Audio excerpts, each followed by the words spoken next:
જોઈ રહ્યા છો YNN ન્યૂઝ। હવે જોઈએ અગત્યના સમાચાર।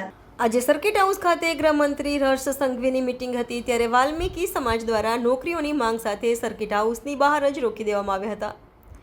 પોલીસે તેઓને અંદર જવા નહીં દેવામાં આવ્યા હતા, વધુ સૂત્રોચ્ચાર કર્યા હતા। મીટિંગ પૂર્ણ થયા બાદ તમામ લોકોની ગાડી રોકવામાં આવી હતી, જ્યારે ધારાસભ્ય યોગેશ પટેલને પણ રજૂઆત કરી હતી। તેની પાછળ મેયરની ગાડી આવતા મેયરે ગાડી રિવર્સ મારતા વાલ્મીક સમાજના લોકોએ ઊભા રાખવાનું કહેતા મેયર જતા રહ્યા હતા। સાથે વડોદરાના ભારતીય જનતા પાર્ટીએ આશ્વાસન આપ્યું છે।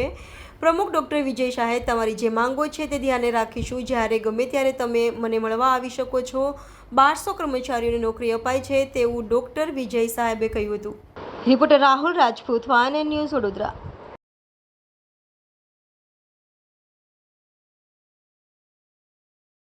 શહેરની અંદર વિજય શાહ, ડૉક્ટર વિજય શાહ જે પ્રમુખ એવું કહે છે કે 1200 માણસની જરૂરિયાત છે વડોદરા શહેરમાં અત્યારે હાલમાં, બરાબર છે, સફાઈ કર્મચારીઓની। તો તમે એવું કહે છે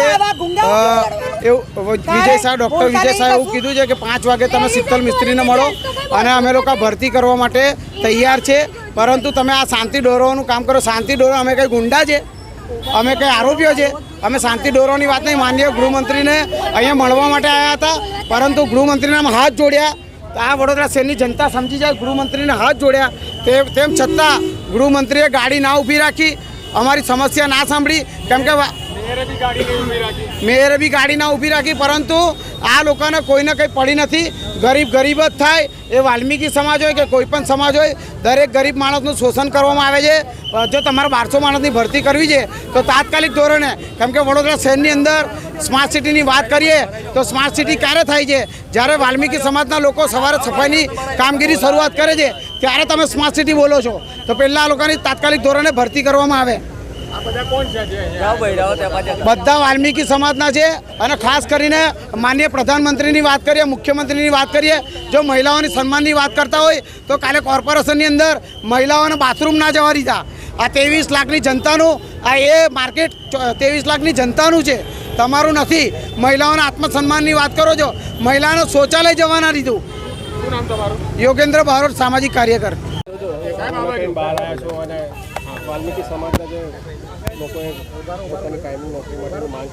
વાલ્મીકી સમાજના લોકો છે કે ખબર નથી, પ્રકાશભાઈ સોલંકીએ મને રજૂઆત કરી છે કે છેલ્લા 3-4-5 દિવસથી એ લોકો જે કામગીરી કરી છે, કામગીરીનું એમને વેતન મળ્યું નથી।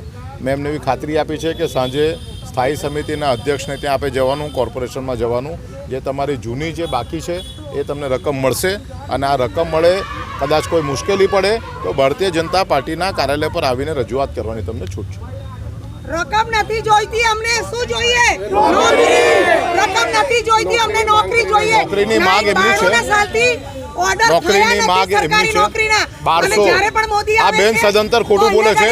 1200 લોકોને નોકરી આખા ગુજરાત, આ બેન સદંતર ખોટું બોલે છે। આજ બેન સદંતર ખોટું બોલે છે। આજ વર્ષે 1200 લોકોને આજ વર્ષે નોકરી આપી છે, વડોદરા કોર્પોરેશનમાં નોકરી આપી છે। 1200 લોકોનું લિસ્ટ તમને આપી શકીએ એમ છે। બેન લોકોને ઉશ્કેરી વિસ્તારનું વાતાવરણ ખરાબ કરવાનો પ્રયત્ન કરે છે, શાંતિ ડોળવવાનો પ્રયત્ન કરે છે। બેનને ખબર જ નથી કે વડોદરા શહેરમાં કોરોનાના સમયગાળામાં જેણે કામ કરેલું છે એ બધા જ લોકોને, કોરોનાના સમયગાળામાં જેમણે કામ કરેલું છે એ બધા જ લોકોને બેનને બધી જ વાત કરવાની છૂટ છે, અને બેન જે કૌભાંડો હોય બજારમાં તમને રજૂ કરવાની છૂટ છે। કોઈ પણ વ્યક્તિ તમારી વાતોથી દબાણમાં આવવાનું નથી, અને જેટલા લોકો કોરોનામાં હતા એ બધા જ લોકોને નોકરી મળી છે। આવનારા સમયમાં પણ એમને નોકરી મળશે। નોકરીની પ્રક્રિયા હોય, અહીંયા આગળ લોકોને ટોળા ભેગા કરવાથી નોકરી ન મળે, નોકરીની એડવર્ટાઇઝમેન્ટ થશે, રાજ્ય સરકારમાંથી નોકરીના સંદર્ભમાં ખર્ચની મંજૂરી લેવાશે, અને ત્યાર પછી જેટલી જરૂરિયાત છે તેટલા લોકોને નોકરી આપવામાં આવશે। પરંતુ જો એવું કહેવા માગતા હોય કે અહીંયા અત્યારે અમે આવેલા છે, અમે અહીંયા ઊભેલા છે અને અહીંયા જ એમને નોકરી આપવામાં આવે, તે વસ્તુ શક્ય નથી। Subscribe now and press the bell icon. Never miss an update.